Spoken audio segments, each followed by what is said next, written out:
Hello guys! Tara, samahan nyo kami sa isa sa pinakamasarap na ramen na natikman ko dito sa Japan. Ito nga yung Ichiran Ramen. Tara guys, itutur ko kayo sa loob.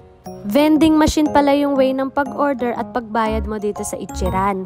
At nandyan na nga lahat ng menu dito sa vending machine. Insert mo lang yung pera mo at saka pindutin mo kung ano yung gusto mong i-order.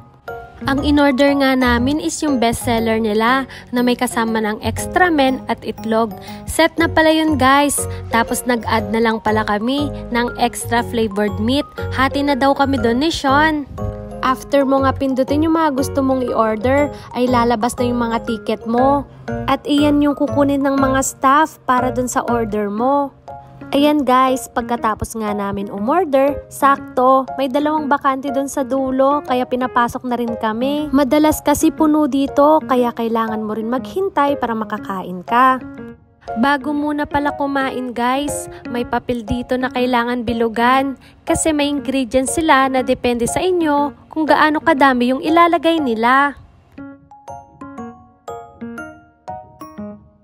Kung may additional request o kaya additional order, check mo lang yung papel dito sa gilid tsaka mo pindutin yung button para kunin ni staff yung request mo or additional order. Ayan guys, dumating na pala yung order namin. Same na same talaga dun sa picture, dun sa vending machine.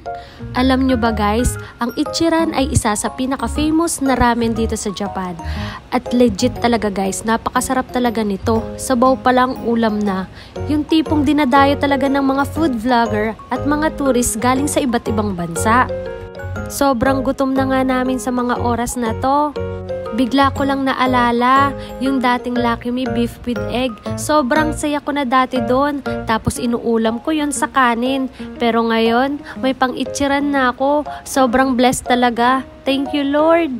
Ipapatong ko lang pala yan guys sa pindutan para makuha ko na yung additional men ko or yung noodles.